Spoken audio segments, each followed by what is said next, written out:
Welcome back to Hannity. Joining us now to react to my opening monologue tonight, former Speaker of the House, author of now 12 weeks in a row, New York Times best-selling book, including #1, Understanding Trump, former Speaker of the House, Newt Gingrich, also a Fox News contributor. Let me start. We have a lot of issues to get to tonight. Let me start with the revelation about James Comey. The fix was in. He knew. He had no intention of talking to the witnesses, getting the facts, and then coming to a conclusion. And it's like, okay, admitting that we have a two-tier justice system. How do we handle that? Well, essentially, we had a lot of talk about obstruction of justice. We've now found out who was obstructing. It was the director of the Federal Bureau of Investigation.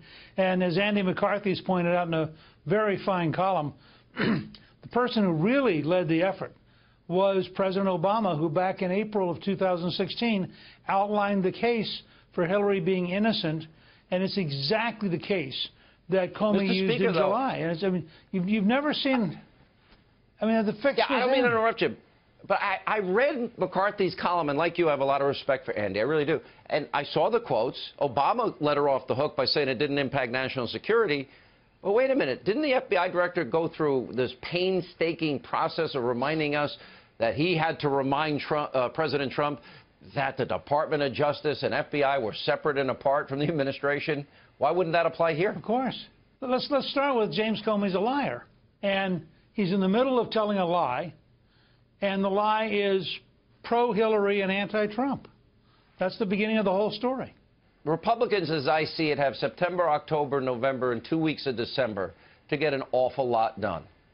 I've laid out what I think should be accomplished. Right. Your thoughts?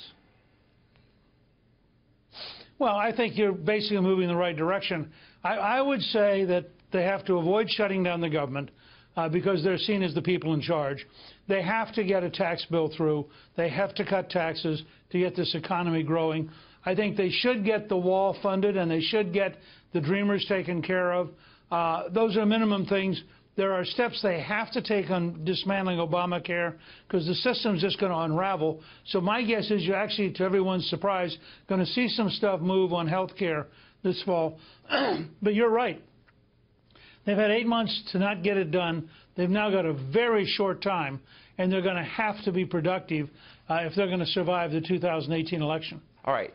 We now have a situation with North Korea. They're firing missiles over islands that obviously are owned by the Japanese. We have shown them we can take these missiles out of the sky. They seem, now they've got their first nuclear test, or the second, but it's been a long time since they tested one.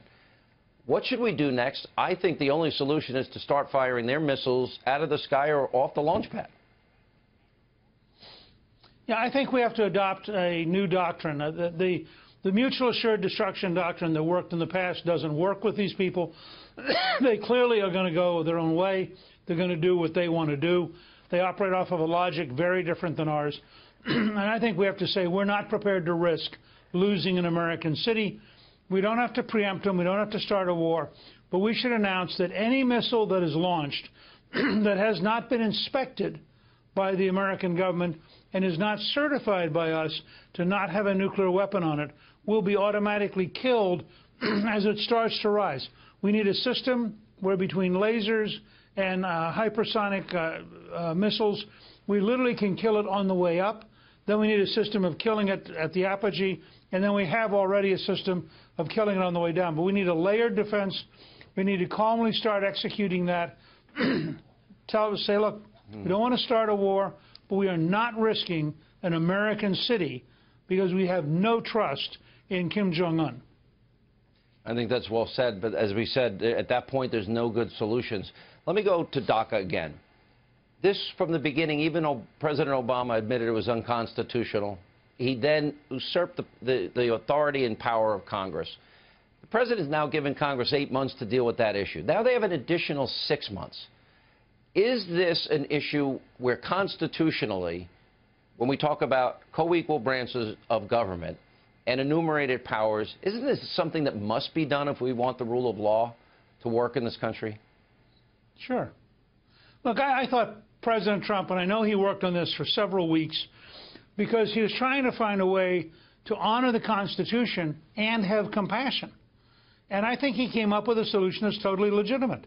He said, okay, clearly it's illegal. but there's a practical reality. Something like 760,000 or 690,000 people actually in the system now, about 70,000 still being processed. We're not going to cut them off. The compassion would not allow us to cut them off. But that means Congress, in the next 6 months, has to do its job. Now, I think everybody who's upset ought to call their senator and their House member and get them to pass the codification of DACA into law so we can both have the Constitution and compassion. Yeah. But I think it is totally phony for liberals to complain about President Trump, who has kept his word, who has really bent over backwards to help the Dreamers, and I think who today once again expressed how committed he is to trying to help these young people. Mr. Speaker, thank you. Appreciate it as always.